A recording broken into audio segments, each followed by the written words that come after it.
Okay, so let's talk about some other aspects of electronic structure and how it relates to the positions of the elements in the periodic table. So we're going to now talk about another type of grouping of elements. You have, in this case, two categories: the main group elements and the transition elements. Now, the elements in which the orbital is being filled as you go from one element to the next across a period using the Aufbau process. If those electrons that are added go into either the s or p orbitals, then those elements are known as the main group elements. All right, and the first 20 elements of the periodic table are all main group elements, but you have some others beyond that that fall into that category, right? In some periodic tables, you'll see them designated as A groups. So therefore, their group numbers would be 1A, 2A, 3A, etc., all the way to 8A. So any element in groups where you have A in the group designation, those elements are the main group elements. Pretty much all the other elements would be the transition elements, right? And in those elements, the subshell being filled as you go from one element to the next using the Aufbau process would be an element, or would be added, I should say, to a shell which is not a valence shell or an inner principal shell, right? So once you identify basically the A group elements or the main group elements, pretty much all of the elements are transition elements. So just to give an example of how the filling takes place, it says here that for the elements in the fourth period, if they are transition elements, the outermost shell would be the n equal 4 shell, but the electrons are being added to the 3D subshell. All right, so that's typically what you'll observe when it comes to the transition elements. All right, so what you're seeing here is what is happening when you fill the electrons in the outermost orbital or the sub-outermost orbital for the fourth period, starting with scandium. So this is the electronic arrangement of scandium. This is the electronic arrangement of titanium, and so on and so forth. And this is the abbreviated version of the electronic configuration. All right, and it makes sense, if we follow the Aufbau principle as you go from one to the next, starting with scandium. So when you start from scandium and move to titanium, the electron will go into the next available orbital, and then in vanadium, the electron added will go to the next available orbital, and then you get to something kind of weird happening in the case of chromium, because you'll notice that in the case of chromium, one would expect, let me just say this, one would expect that the electron to be added as you go from vanadium to chromium would go in this orbital, and that is indeed the case. But you'll notice that also you have an electron being transferred from this 4s orbital to the 3d orbital, right? So you end up, in the case of chromium, with this arrangement where each orbital is occupied by a single electron, right? Now you might be wondering, why is that so? Why is it that chromium adopts this electronic arrangement and not what you'd expect coming directly from the vanadium and just adding an electron here? And it's rather complicated, but to basically summarize, it turns out that this arrangement is more energetically stable compared to what you'd expect, primarily because in this arrangement you have a complete set of half-filled orbitals here and a half-filled 4s orbital here, right? Or I should say a complete set of half-filled subshell right here, all right? So basically, that's the reason why. I mean, it's, as I said before, it's a bit more complicated, but it simply turns out that when you have a half-filled subshell that is completely, well, half-filled, as I said before, then it's more stable than if it's not. That's pretty much what it comes down to. All right? Okay, and then as we continue from chromium to manganese, an electron is added to the 4s orbital because that orbital is lower in energy than the 3d, and then another electron is added here in the case of iron, and then here in the case of cobalt, and then here in the case of nickel, and then we get to another unusual situation as we move from nickel to copper, because one would expect that in the case of copper, an electron will be added here, and that would be it. But it turns out that not only an electron is added here, but an electron is transferred from the 4s orbital to this 3d orbital.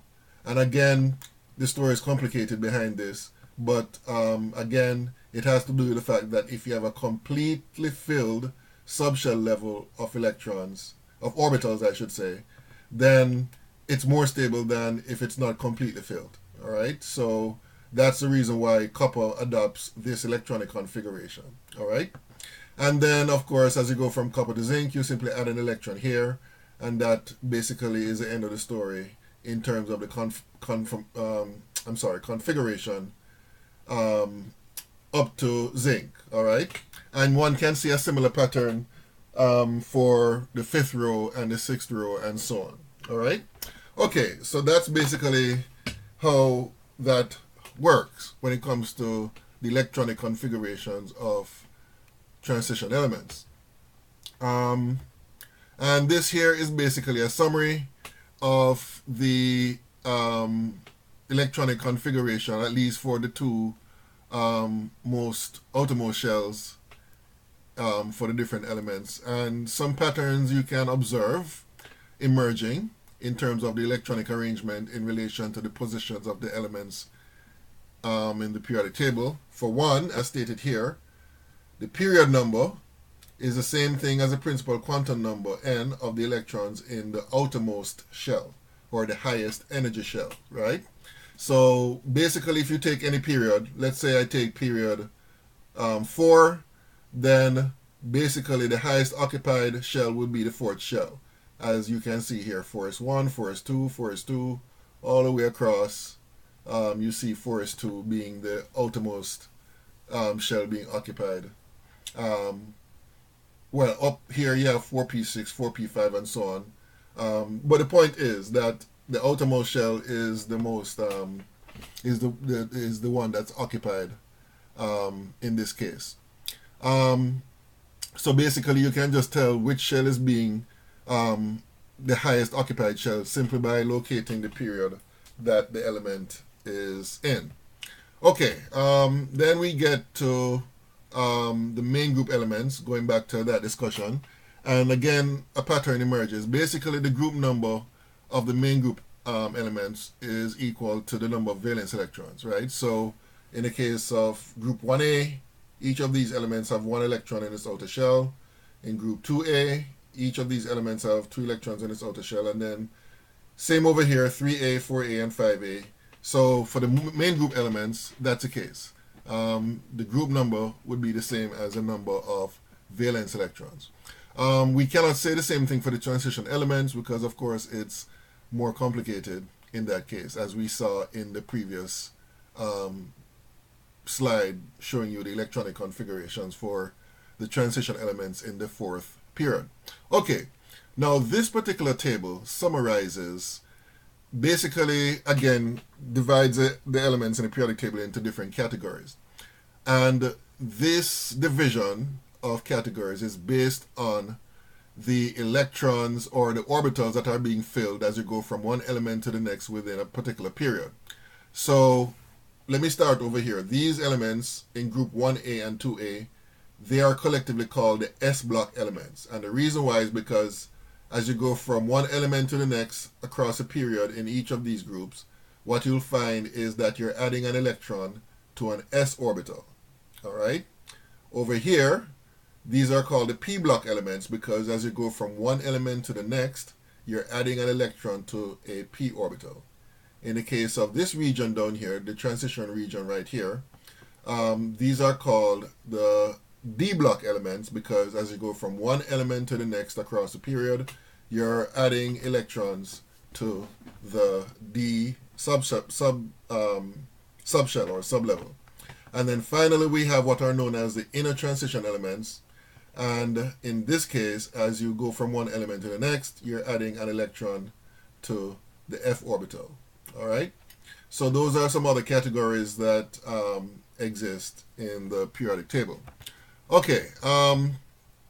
At this point, you've probably heard me refer to valence electrons. Here's a definition of what it is.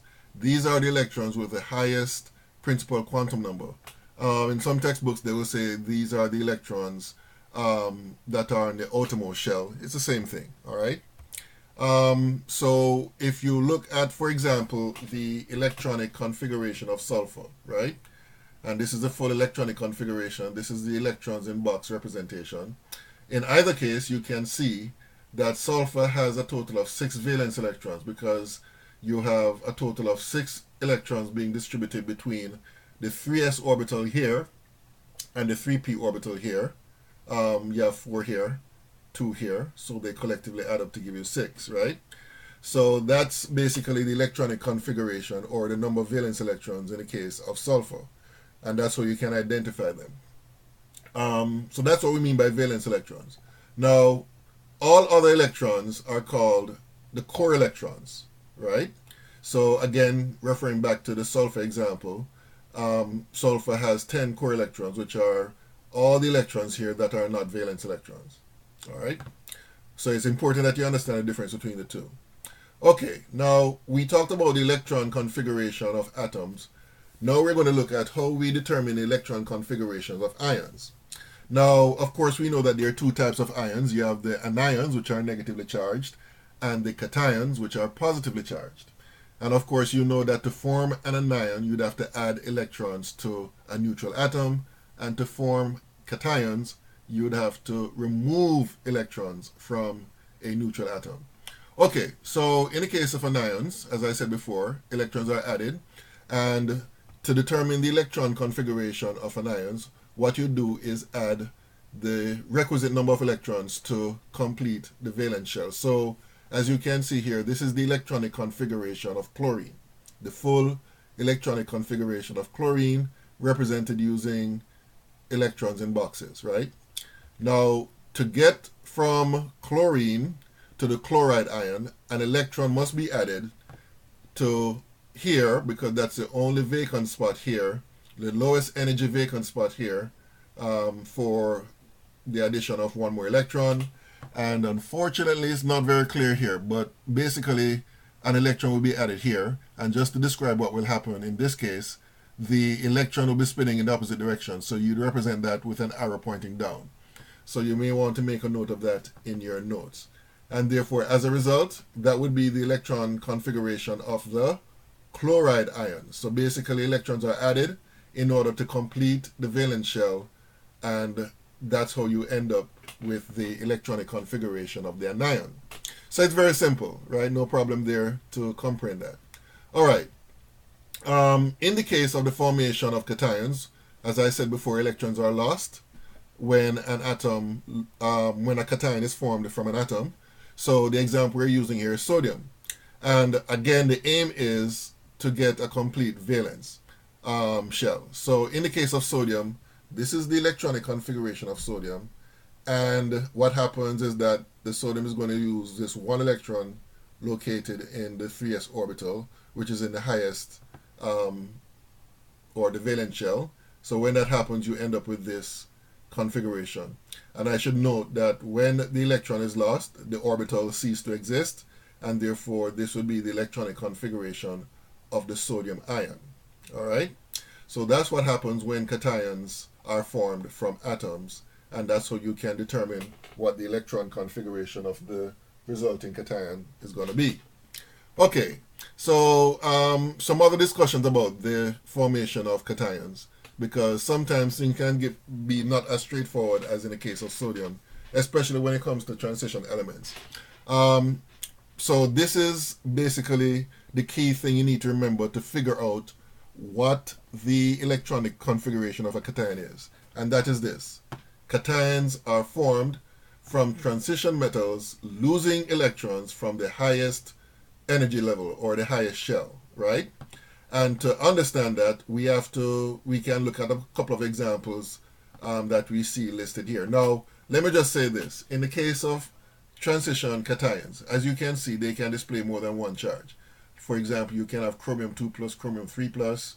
You can have manganese 2 plus, manganese 3 plus, iron 2 plus, iron 3 plus, and so on, right? And therefore, it's harder to predict exactly what charge would be acquired or how many electrons will be lost as a metal loses electrons, right? So I would not expect you to be able to predict that. What I would expect you to do is, however, given an ion with the charge, you can determine what the electronic configuration of that ion is. All right. Now, let me create a document here and see if I can illustrate how that works. Let me just get out of this and let me, what am I going to do? Let me create a new PowerPoint.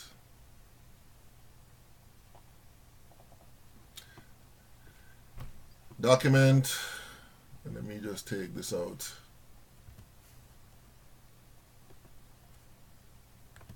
Okay, now what I'm going to do is I'm going to show you how to determine the electronic configuration of a transition metal cation. So I'm just going to choose an element arbitrarily. Let me see if I can find my copy of the periodic table over here.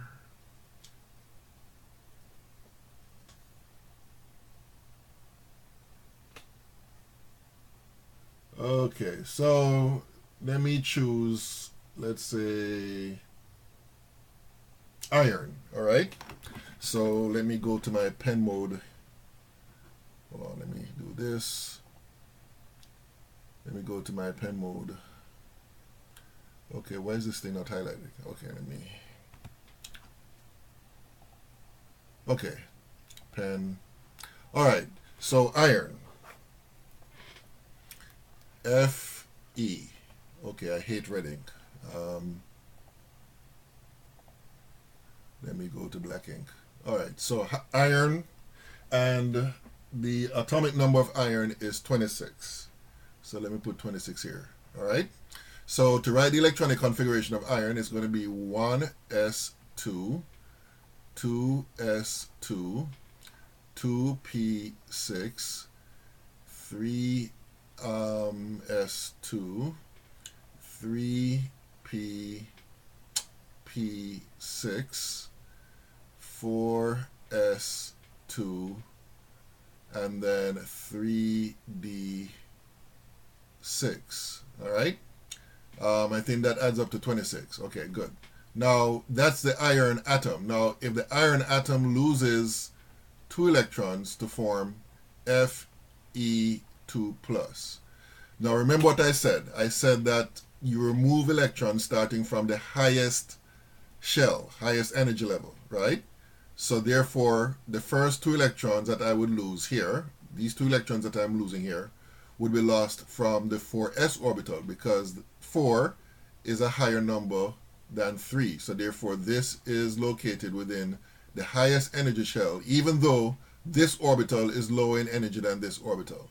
So therefore the electronic configuration of iron 2+ is 1s2, 2s2, 2p6, 3s2, 3d6, and that would be the electronic configuration of iron 2+, right?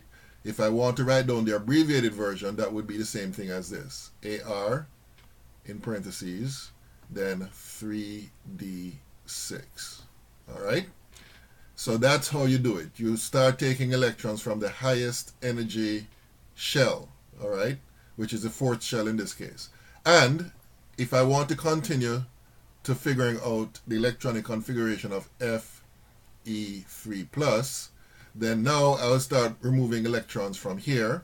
So therefore the electronic configuration for Fe3+ is going to be 1s2, 2s2, 2p6, 3s2, 3d5.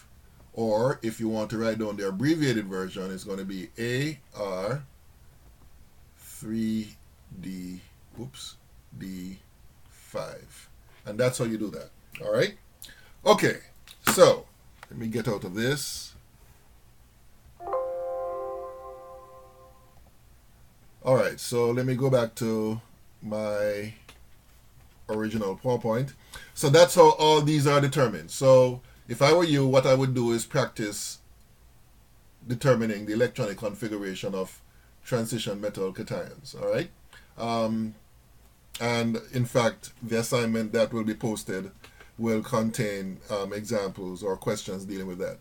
Okay, let's talk about some other aspects of, as a result of electronic configurations. Magnetic properties. Magnetic properties refers to basically three types of phenomena. You have diamagnetism, which is basically the repulsion that is associated, weak repulsion associated with systems which have paired electrons. And then you have paramagnetism, which is basically the attraction associated with unpaired electrons. And then you have ferromagnetism, which is a very, very strong attraction for magnetic fields. And there are a few elements that display this particular phenomenon, namely iron and a few other substances. All right. Now, the focus of our discussion with respect to magnetic properties would be paramagnetism, because what is important for us to determine whether or not something is paramagnetic is whether or not it has unpaired electrons. All right. So that's why you need to first know what the electronic configuration of the particular element is, so that you can predict whether or not it's paramagnetic. And I would recommend that you look at this YouTube video. The link is provided here. It shows you an experiment that can be done to demonstrate what paramagnetism is all about. But let me just say here that, for example, if we go back to this example I worked out earlier, you could be asked whether or not Fe2 plus or Fe3 plus is paramagnetic. All right. Now, in the case of Fe2 plus, it would not be, because all the electrons that you see here are paired, right? So therefore, this ion 2 plus, would not be paramagnetic, right?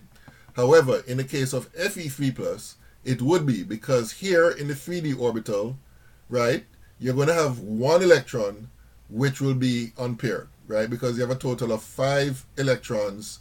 Actually, I misspoke. I'm sorry. Let me apologize.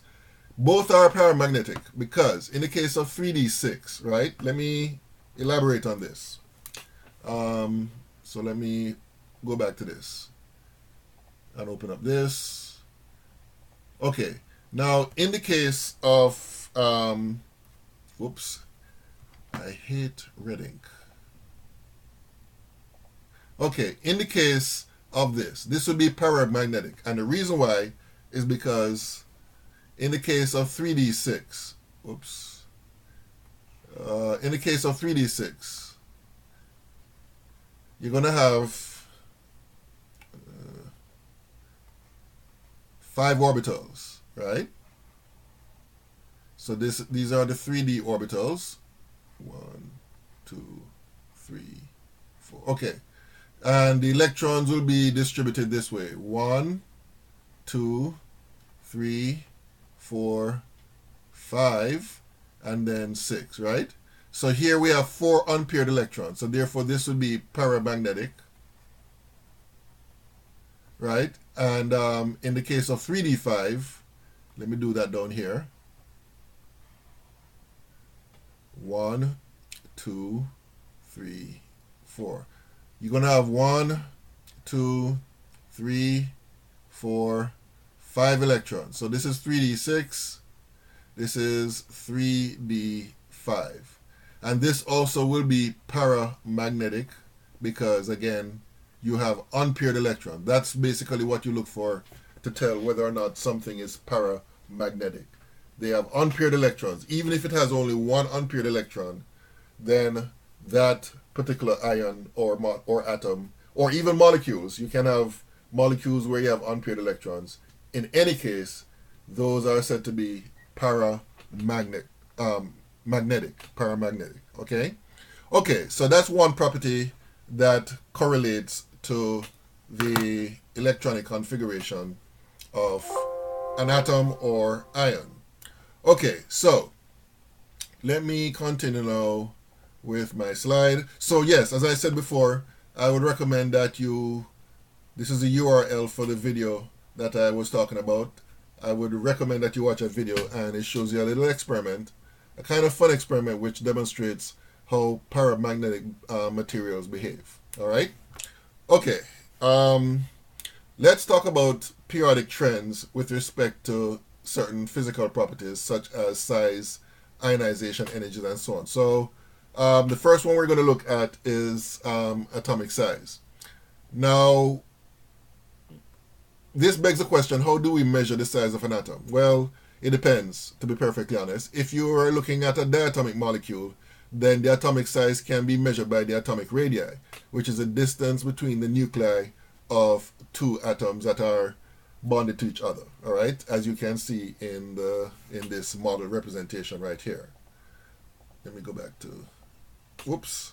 All right, so you can measure the atomic size using that, right? And if you use that as your measure of the atomic size, you notice certain trends. You notice that as the atomic size increases, well, let's talk about going down the group. As you go down the group, the atomic size increases, and as you go from right to left of any period, the atomic size increases as well. And that makes sense if you think about it. If you look at going down the group, as you go from one element to the next down any group, basically you're talking about an atom with a higher energy valence shell as you go from one element to the next. And that valence shell will be further and further away from the nucleus. And therefore, basically, that's what happens. The distance between the nucleus and the valence electrons will increase. As you go from left to right of any period, what is happening in that case is that you are adding a proton to the atom as you go from one element to the next, while adding an electron to the same valence shell. Now, the result of that is that there will be a greater attraction between the nucleus and the valence shell electrons, and therefore, as a result, the electrons will be pulled closer to the atom or to the nucleus, and the atomic size decreases as you go from left to right. All right? So that's what happens as far as atomic size is concerned. Okay. Now, let's talk about ionic radii. Now, as far as ionic radii is concerned, what you'll find is that there's a kind of relationship between the atomic radius and the size of the ion formed from the particular atom. Now, here is basically a demonstration of how the ionic radii is defined. It's basically the radius is the portion of the distance between the nuclei that is occupied by that ion, as you can see here in the case of magnesium bonded to the oxide ion. And what you'll find is that when you look at the cations in relation to the atoms from which they're formed, the cations are generally smaller, which makes sense because cations, remember, are formed as a result of electron loss. If the cation loses electrons, that means that there's going to be a greater attraction between the electrons that are left and the nucleus, which does not change, and therefore the nucleus will pull the electrons closer to it, and therefore the cationic size would be smaller than the atomic size. Now, in the case of anions, the opposite is true. Anions are larger compared to the atoms from which they're formed, and the main reason is repulsion between the added electrons and the electrons that are already there. So when you add electrons to systems which have electrons already, there will be increased repulsion. It's going to blow up basically, and the size would increase as a result. All right, and okay, and then we have this term isoelectronic configurations. Basically, what that is referring to is structures that have the same number of electrons. Now, for example, let me just do a little writing here. So, for example, if you compare, or in fact, let's use this example right here. If you compare sodium, the sodium ion, to the magnesium ion, right? The sodium ion and the magnesium ion has the same number of electrons. Of course, the difference between them is that they have different numbers of protons, right? Sodium has 11 protons. Magnesium has 12 protons, right? So we say that those ions are isoelectronic. And what you'll observe is that if you have isoelectronic species, the greater the nuclear charge, the smaller the species. So therefore, if you compare the magnesium ion to the sodium ion, what you'll find is that the magnesium ion is smaller because the nuclear charge is greater, and therefore will have a greater pull on the surrounding electrons, which will be numbered the same as in the case of the sodium ion. All right, so that's basically how you can predict which one will be larger when it comes to isoelectronic structures. So this table here basically summarizes the trends with respect to atomic and ionic sizes. All right, so all that we have discussed so far is basically what you'll see here. Now let me just say that the purple spheres represents the atoms, and the, I think it's orange spheres represent the ions, the corresponding ions. So as you can see, atomic size increases going down any group, atomic size decreases going across any periods. Oh, and let me just highlight that these numbers here, like the 152 here and the 59, those would be the atomic and ionic radii expressed in picometers, right? So those are the actual measured values for these sizes, all right? Also, you'll observe that for cations, they are smaller in size compared to the atoms from which they're formed. As you can see here, lithium has a size of 59 picometers, while lithium ion has a diameter of 59 picometers, while the lithium atom has a diameter of 152 picometers, right? On the other hand, anions are larger in size compared to their corresponding atoms. So for example, the nitride ion has a radius of 171 picometers, while nitrogen, its radius is 75 picometers. All right. Okay. So, you could be given a question where you're given two structures and you're asked which one is greater in size, or you could be given a series of structures, ions, atoms, etc., and you're asked to put them in order of increasing or decreasing size. All right. So, the assignments that will be posted will contain some of that. All right. Okay, another trend we are going to look at is ionization energy. Now let's define what ionization energy is. Ionization energy is the energy required to remove an electron from a ground state atom in its gaseous state. And what you'll find is that you can move one electron and then remove another one, depending on how many electrons are present in the atom. And what you'll find when you do that is that it becomes progressively more difficult to remove successive electrons. And to demonstrate this, we're looking at boron here as an example. So to remove one electron, let me go back to the pointer mode. Nope.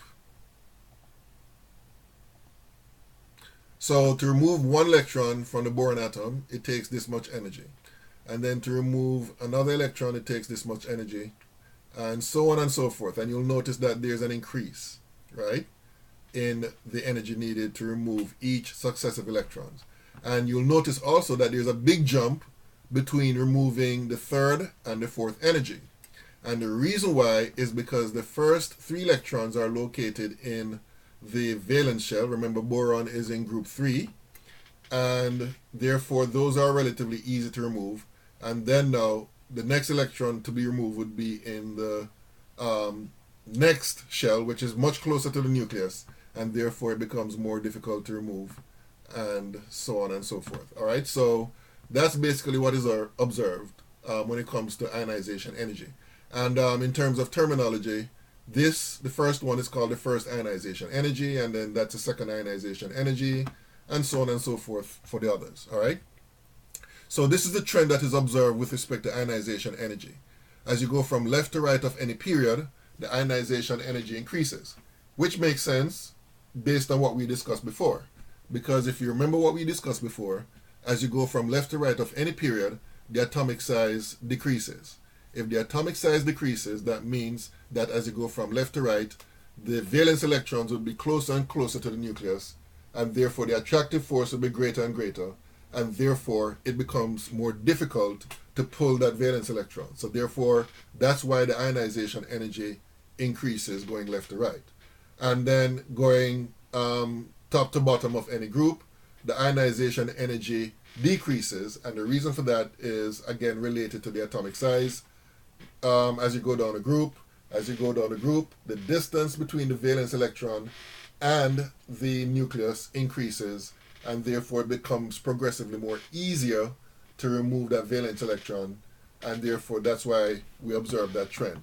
Now, what I'm going to do here is stop, and because there are some finer details that I want to go into, which I prefer to talk about in person. So I'm going to stop here for this video, and I'm going to post the assignments online. I don't remember what the assignment numbers are, but I'll send out an announcement and let you know specifically what the assignment numbers are. And those will be due when we meet again on Tuesday. All right? Okay, so until next time.